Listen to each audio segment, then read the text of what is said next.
Bonsoir à tous, Nicolas Vignol, bonsoir. Bonsoir Alexandre. Vous êtes l'invité ce soir, vous êtes auteur de cet ouvrage qui vient de paraître chez l'Éclectique, César d'honneur, et on reconnaît d'ailleurs une gravure de l'artiste Natto en couverture. Un ouvrage qui nous raconte la tragédie d'une famille juive et plus précisément la haine d'un fils pour son père. On peut dire ça comme ça? Absolument, absolument. C'est la haine d'un fils pour son père, un père qui était absent à un moment crucial de l'histoire de cette période, on est dans la Seconde Guerre mondiale, qui est la rafle du Veldiv en juillet 1942. Le narrateur, qui a 14 ans à l'époque, sa mère et sa petite sœur sont arrêtés, ils seront déportés et la mère et la petite sœur vont mourir dans les camps d'extermination. Et au moment de la rafle du Veldiv, lorsqu'ils sont arrêtés, le père est absent.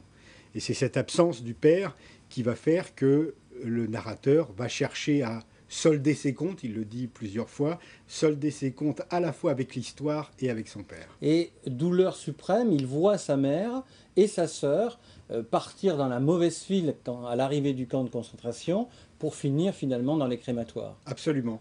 Et c'est cette image-là qui va déterminer la vengeance qu'il va éprouver à l'égard de son père. Histoire vraie ou pure fiction? Les deux, un peu des deux. L'histoire vraie, c'est toutes les scènes relatives au camp d'extermination sont vraies.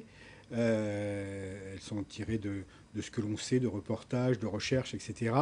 Et puis le reste est tout à fait fictif. Mais le point de départ sur la rafle du Veldiv m'a été raconté par une amie de ma mère qui a été raflée en 1942.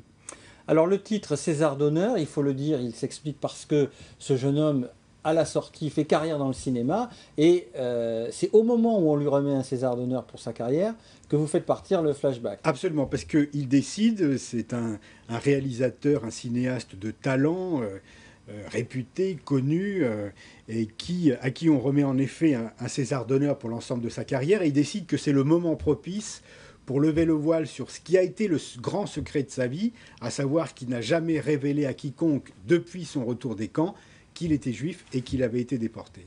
Un livre sombre, gris comme la Pologne, on pourrait dire? Absolument, absolument, oui, c'est un livre sur une période tragique du XXe siècle qui est mon siècle, et qui, je l'espère peut-être, contribue, comme tant d'autres, à ce que l'on n'oublie pas ce qui s'est passé à ce moment-là. Oui, il contribue au devoir de mémoire. C'est un livre sur le secret aussi, parce que ce jeune homme ne dit pas d'où il vient, qu'il est juif. On est dans le secret, on est dans le silence aussi. Oui, parce qu'il considère, ayant vu sa mère et sa petite sœur mourir, il considère que ce jeune homme qui n'a que 14 ans considère qu'être juif, c'est risquer de mourir. Et donc, pour survivre, il faut le cacher. Il n'y a aucune possibilité de rédemption pour le père. Il est vis-à-vis de son père très cruel. Absolument, finalement. parce que c'est déterminé. C'est même au-delà de la vengeance. C'est pour ça qu'il a du mal à utiliser le mot. Il considère qu'à partir du moment où sa mère et sa petite sœur sont mortes, il va falloir qu'il aille expliquer à son père ce qui s'est passé et lui faire toucher du doigt sa faute et lui faire payer. Lui faire payer comme et on ne le dira pas parce qu'il faut lire le livre, il y a un suspense, il y a un rebondissement, voilà. Parce que le père, s'il est absent, c'est pour des raisons et qu'on découvre dans l'ouvrage, mais la vengeance du fils, de ce narrateur, va jusqu'à la destruction d'une autre personne. Absolument, jusqu'au meurtre. Jusqu'au meurtre. Vous avez, c'est un livre douloureux. On ne vous connaît pas ce côté-là, à vous, Nicolas Vignol. Vous êtes allé puiser. Alors, vous m'avez dit un peu de vrai, un peu de fiction, mais c'est une partie de cette période qui vous interpelle? Oui, absolument. Qui me passionne comme tous les drames du XXe siècle, que ce soit la guerre 14, et cette époque de la Seconde Guerre mondiale et de la déportation. Parce que ma crainte, c'est que quand le dernier survivant, la Shoah, aura disparu, tout sera possible, et notamment, un, que l'on oublie, et deux, que ça recommence. Donc il faut vraiment que les jeunes générations, et moi je déplore que dans les programmes d'histoire, cette période-là soit un petit peu balayée rapidement, si jamais on va jusqu'au bout du programme.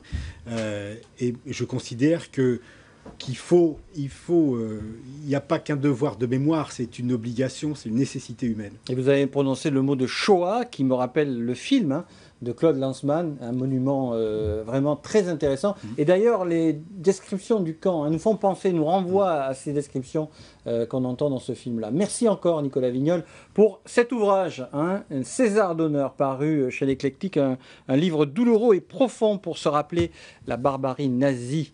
On peut revoir l'entretien sur votre site internet, il s'affiche au bas de votre écran. Restez avec nous, l'Infosoir continue.